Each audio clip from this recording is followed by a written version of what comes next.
Welcome back to the training room, everyone. I'm so sorry it's taken me so long to get another video out. For those of you who watched the second video in my Base 3 How-To series, you know that I said I was planning to do another video pretty soon of me just running the trains and showing you what I was doing with the Cab 3 app. My life got really busy for basically the last month, so I still plan on doing that video and the rest of the videos in that How-To series. You might just have to wait a little while. But as you can see right here, we have gotten a new car in our fleet, and this is a new brand for me, RMT, and I actually just got back from the Mr. Muffin's Midwest Best Train Show at the Tipton County Fairgrounds in Atlanta. At the Tipton County Fairgrounds, then we went down to his store in Atlanta, which is just about 7 minutes away, and got one of these cars. This was actually a custom run Mr. Muffin did. I believe he still has a ton of them left over. And actually the reason I got this specific car was because at the show they had these different how to, I guess, classes you could call them, where one of them was intro to wiring a layout or how to design your layout, intro to bridges, making model trees, making mountains with plaster cloth. One of them was how to weather cars. So I sat down and did how to weather cars with Dr. Jack, who was one of Mr. Muffin's friends. And he'll weather things for Mr. Muffin. Mr. Muffin sells them. Things he does are absolutely amazing. But we practiced on one of these Soo Line cars. So I said, you know what? Why not buy one of those? These cars are super cheap, based on how nice they are. So you can see right here. Here's the tag. $35. And this is a scale car with a pretty good amount of detail. I mean, I was holding them there, and when everyone says RMT is really good, now I have heard that, you know, every now and then there'll be something wrong with RMT, like maybe a decal wasn't put on right. Sometimes these numbers will be a bit crooked, which I did see in some of the cars. I made sure to pick one that had at least somewhat good numbers on this side. The one I was doing the weathering on had the walkway along the top kind of broken. But in this video, I also realized this is a PS-1 Boxcar, and I have two other PS-1 Boxcars from Lionel, so I thought we can look at this car and then also kind of compare it to the Lionel PS-1 Boxcars, kind of see where it falls in comparison to those cars, both price-wise, detail-wise, durability-wise, all that stuff. So let's get into it. Okay, I just got the car out of the box, so you can see it all here. And these cars, for $35, like, these cars have a lot of detail on them. I mean, you just look at this thing. Also, they have the separate walkways on top. The ends of the cars look really nice. The bottoms of the cars have all this detailing on them. And I just figured this out. So the doors are a little bit hard to open, but look at that. Let me open the other door. You can kind of see in there a bit better. It has a wood floor and basically a bunch of boxes stacked up on either side with writing on them that says RMT ready-made trains on the boxes inside. That is really cool. It doesn't click all the way back. This is just kind of a little, sorry, I can't see, a little wall right here. It's finger on the other side, but I mean, you can't see that. Like, that is a ton of detail, especially with those wooden floors where they've painted it. So we can kind of compare that to the other Lionel cars. I have another PS1 car. This is the Union Pacific World War II box cars. And as you can see, the insides of these do not have anything in them. They're just empty with a black bottom. But these cars are still really nice with, you know, the World War II art on them and the Serves All of Our Best on the other side. But as you can see, between these two, especially you can really see with the walkways on the top. The RMT car, see there's holes in the walkways. You can tell it's been added on top. Sorry. Versus with this one, it's been added on top, but you know there's no holes in the girders. It's just kind of molded in. So this RMT one, you can see all the little holes in it. And look under it compared to this one. The door is a bit smaller on the RMT, but the cars overall are basically the exact same size. They are both scale. They both have the ladders on the sides. Same spots, the end of the cars. look very similar. And actually, the RMT car is a bit heavier than the Lionel car. That could just be because it has those fake boxes on the insides. Might be adding a little bit of weight to it. But then here we have the other Lionel PS-1 Boxcar. This is the Polar Express one. And you see this one is a little bit more similar to the RMT in that it has those same girders on the top that have been cut out. So this one is a little bit nicer than the World War II cars. Has a bit more add-on detail rather than molded in. So very similar to the RMT car in terms of detail.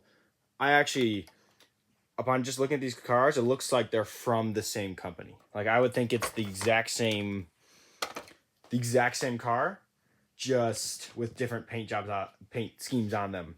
I mean, if you do look in, the chucks are different. RMT's wheels are kind of a shinier color versus the Lionel's are kind of a matte gray. And other than that, I mean, I guess the RMT doors, they're sometimes a little hard to move. I guess maybe a little bit smaller than the Polar Express ones, but you can see specific ones back there. The doors are a bit bigger in comparison. So I think these are just entirely different tooling compared to these cars. So you look at this Polar Express car and the RMT car. The RMT cars cost $35. The Polar Express car, which, give me a second. I'm going to go check exactly how much that costs. Okay, so that Lionel Polar Express car right there, that MSRP'd in the catalog. It was the 2024 Volume 1 catalog with all the other big Polar Express stuff. See, the 20th anniversary. MSRP for that car was $110.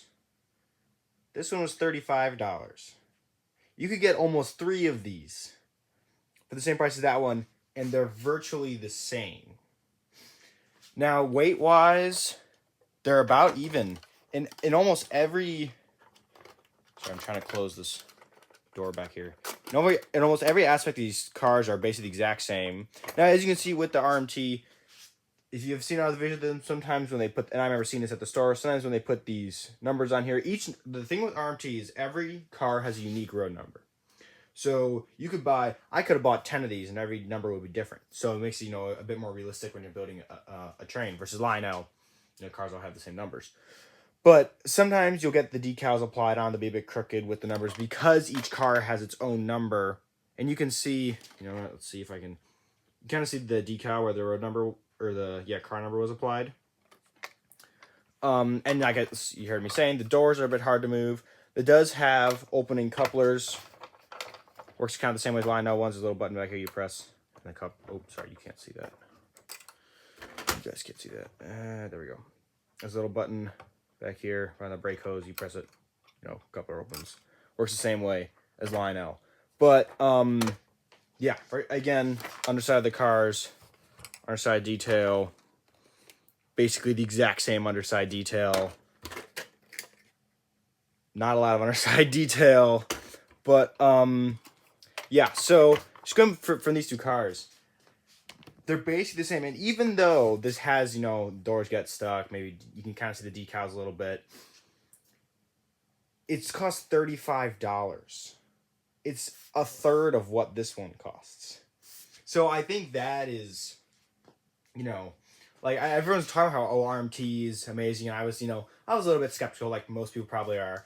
But after getting this car, I completely agree. These things are really nice. I'll probably be getting more of them. I hope they start making some more Union Pacific, because clearly, you might be able to tell, I like Union Pacific. I've got the whole Union Pacific train. Or just other cars. I saw they had some reefers there. I didn't really like any of those. They do have ore cars too, which are only, I think, $30. And I'm assuming are almost just as good. But the reason, again, I got this car, I was talking about how I did the weathering on these cars, is I plan to weather this car.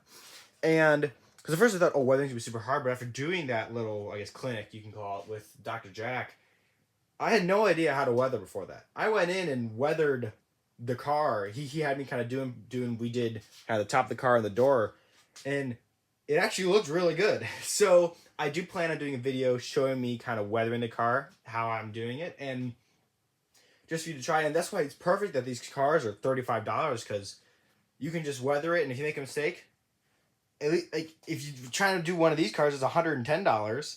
Like that's a bit more money wasted. But here, $35, make a mistake, who cares? And he even made a good point. If you make a mistake, just go over it with make it even more rustier, even more paint coming off or something like that. If you have the numbers screwed up, just weather it right there so it looks like all the numbers are falling off because of the weathering, something like that.